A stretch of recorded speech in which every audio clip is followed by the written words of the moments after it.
Now that you've learned so much about the investment industry, it's time to learn about the range of roles in an investment team. Let's start with what a listed analyst does. As a listed analyst, in its shortest form, it involves forming a defendable investment view on a stock. So that's a buy, sell or hold. Presenting that view to a portfolio manager, communicating it, and at times defending it. Let's dig into that in a bit more detail. So the role of a listed analyst involves identifying investment opportunities, testing them out to determine whether the opportunity really exists, and then recommending those up to the portfolio manager for inclusion in the portfolio. So if I break that down into to give you a bit more colour as to what that looks like. So we'll meet with company management, we'll do calls with suppliers, with customers of that company. We'll read widely just to understand what's going on in the industry. And somewhere along the way, we might come across something that sparks our interest and says, oh, that's interesting. I think this company could make quite a bit of money there. And so we'll go away and we'll test that thesis. We'll have calls and meetings with the management, similarly with different industry participants, just to understand what's going on and validate data points that we come across. And then ultimately, I'll go back to my desk, analyse it all and put the recommendation up to our portfolio manager. Okay, so how is an unlisted analyst different? An unlisted analyst analyses the investment opportunities of unlisted real estate, such as direct property or infrastructure. There's also another function of an investment analyst, which is an unlisted analyst, which is the development function. So when we go through master planning and projects, you assess it, you go through the feasibility process, and then you raise the capital and then just manage the project throughout, as well as doing the active management and ensuring that you're not interfering too much with the general running of the asset. In Module 1, we learned about the sell side. Let's hear about what a sell-side analyst does. The key thing that we focus on, the key output that we have, is writing equity research reports. We provide stock recommendations to our institutional clients. Above and beyond this, we also have good relationships with C-level executives amongst the companies that we cover. We provide industry contacts and industry access as well, and try to add value and intellectual proprietary knowledge to our clients as well. Those all sound like incredible roles. So what does a typical day look like for an analyst? A typical day can be very varied, very volatile in its outcomes from what one might anticipate as you go to work in the morning. And that makes it very important that as an analyst, you're completely on top of all the disclosed data around a stock. You've consolidated views in your own mind, thoughts about what the drivers are, so that then as a piece of news or unexpected data hits the airwaves, you've got the opportunity to absorb that new information and then react with speed, again communicating that to a portfolio manager. Okay, so the role of an analyst is to find good stocks, to form a view on why they're good investments, and then present that view to a portfolio manager. What is the role of the portfolio manager then? A listed portfolio manager has a wide-ranging role, so I spend a lot of time working with the investment analysts in our team. We do a lot of due diligence on companies, so I work with them on that path. And then my role is very much to bring together all the ideas and the thinking to construct a portfolio of the best stocks and investments that we can find. What about an unlisted portfolio manager? The role of a portfolio manager in unlisted is primarily to set the strategy for that asset class and then implement it. So the requirements specifically from a practical perspective is to have a strong market knowledge to be able to set the strategy. You do that by keeping abreast of what's happening with fund managers, with direct investments, pricing, what's happening in the macro environment. That formulates your view on the strategy, and then you have to do the implementation phase. So the implementation phase is principally around people, getting the right team to be able to implement it with the right expertise and capacity to do it, then making sure you've got the right processes in place and governance and reporting structures back up. So you've said you're going to do this at the beginning of the year from the strategy, you do it, and then you report up against what you've said you're going to do. Okay, let's get really clear on this. What's the difference between a portfolio manager and an analyst?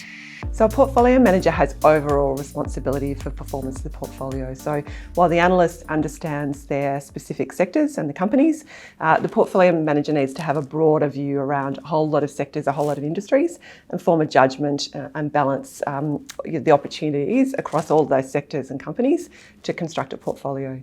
So you need to not just understand a wide variety of companies and industries, you also need to understand risk, how to balance a portfolio so that you can outperform in different market cycles and deliver performance for companies. For our investors. The other thing the portfolio manager does is engage with clients. So a big part of my role is actually engaging with institutional and retail clients, talking to them about how we're investing, helping them understand how we go about that process, and then raising money. So, an important part of my role as a portfolio manager is to encourage institutional and retail clients to invest in our funds and to help grow our business. What about the top end of the team? What is the responsibility of a Chief Investment Officer? The role of a CIO is predominantly to actually pull together a great team of people that can and provide the environment for them to work well together to collectively invest the retirement savings for our members. And so for me, it involves a number of skills. One in particular is actually how you manage people, how you get the most out of people. I think that's really important. Secondly, you do need to have a good understanding around the sorts of activities that they do. So you need to appreciate what it's like to have to think about picking companies to invest in, or investing in or lending money, which is a slightly different skill set. Or it may be even how you interpret the return outcomes.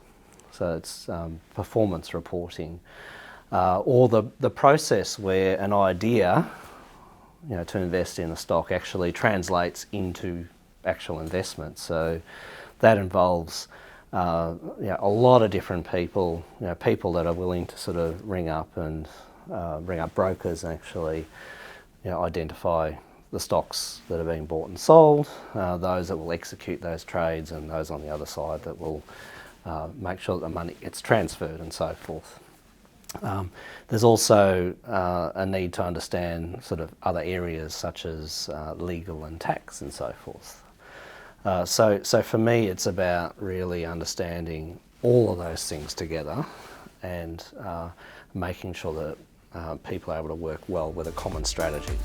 Or in other words, so a role of a CIO to me is one of great responsibility. Ultimately, we are entrusted with protecting and growing money on behalf of other people.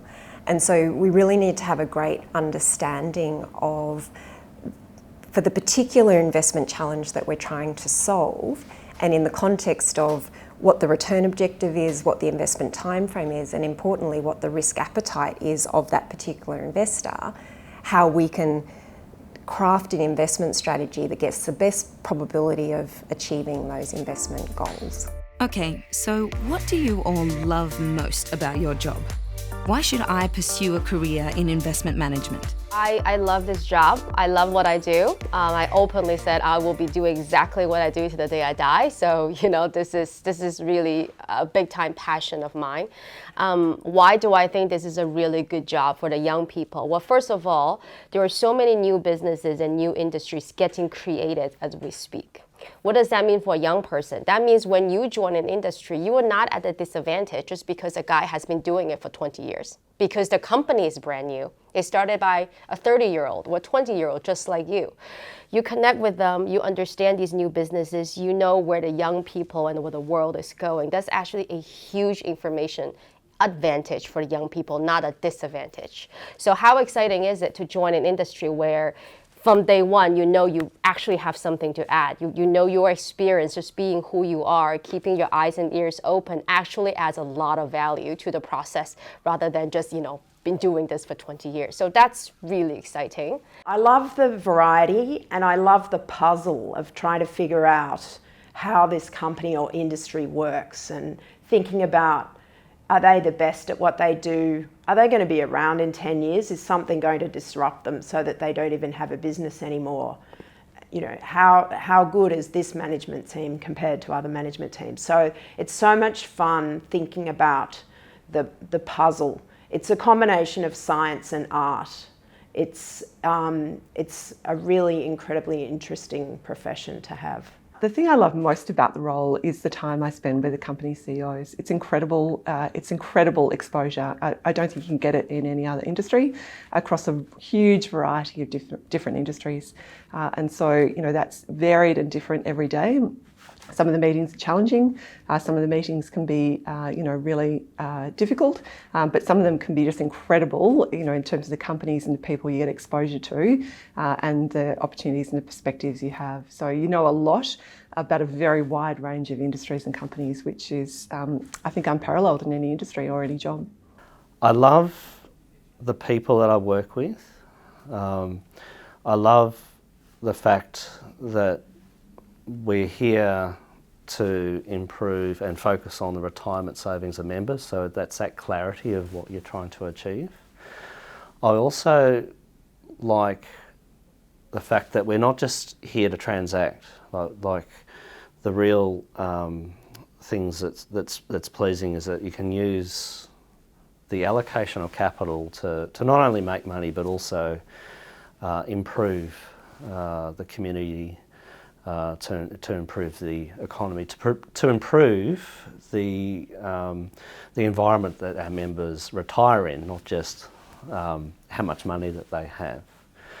And I also like the fact that we're large enough that if there is an opportunity that's not quite defined well, we can start to problem solve and create you know, that investable opportunity. So for me, all of that is really exciting, and being able to really talk to a wide range of people who have very different experience and using some of their expertise to sort of inject into that process is very satisfying. What advice would you give to those looking to get into the industry? I would say pursue it. Obviously I'm quite biased, but it's been a really great career so far, and I'm still really at the start of my career, and I can see a great pathway of just great work and enjoying it along the way. And I think you definitely want to enjoy what you do, and this is a career that it almost doesn't matter what educational background you've come from, you can pick up the finance along the way. I mean, having some base level of finance definitely helps, but what I think really makes a great investor is curiosity, and dedication and hard work. Obviously play pretty well as well. Yeah, and it's just been a great career where you just get to keep learning, and it's just really interesting learning about the world. So I've found it a great career so far and can see a pathway forward as well. I think that if you have a natural curiosity about the world, there's a variety of different things that you can do, but this job gives you access to a level of management that you wouldn't get otherwise at the certain earlier points in your career. You'd also basically get to deal with a variety of different people, industries and stocks, and it's ever changing and constantly evolving, so you're always going to be challenged on a daily basis. I think it's all about being genuinely curious, okay? Actually engaging in the world, thinking about what's happening. Being able to communicate, as I said, those interpersonal skills are very important. Being able to put forward a view, hold a view, particularly when it needs defending. But most interestingly, I think being able to both argue and listen at the same time. So I think women have got something special here, and age and experience also. Those are attributes that are across the spectrum. So I would encourage anyone in any circumstance, be they a student of 25 or someone in other circumstances, if you have those sorts of qualities and interests, this could be a place for you. Any tips or areas I should focus on? Network. Extend your networks as much as you can, meet as many people in the industry, become very good at financial modelling, and just get a start. Don't be so focused on where you want to get to at the end. You just need to get your foot in the door, and you'll learn a lot more once you're in an investment management house, and you might change what you want to do based on what you see. So I think Primarily, you just need to get an opportunity, and then once you get the opportunity, then you can navigate your way through and prove yourself and decide where you want to take your career. Definitely just be open. So really accept any opportunity that comes your way within that industry that you're interested in, and really start to build your personal brand. So make sure you get onto LinkedIn, you're having coffees with people that work at the institutions that you want to be at, and just making sure that you're getting yourself out there. What's most important is in a competitive job market where opportunities are often quite limited, is thinking about how you can stand out from the crowd. And I think when that comes to a potential investment management career, it's showing demonstrated proactiveness to really learn and understand the industry and investment markets. So working hard and getting great marks and having your academic credentials is obviously really important. But the fact is, in a pile of CVs, everyone's probably going to have that. And the thing that's going to make you look different is where you can show that you've gone out of your way to think about investment markets, to learn about the investment industry, to think about superannuation and how that works and what it does, what it means. That's really going to help you stand out from the pack.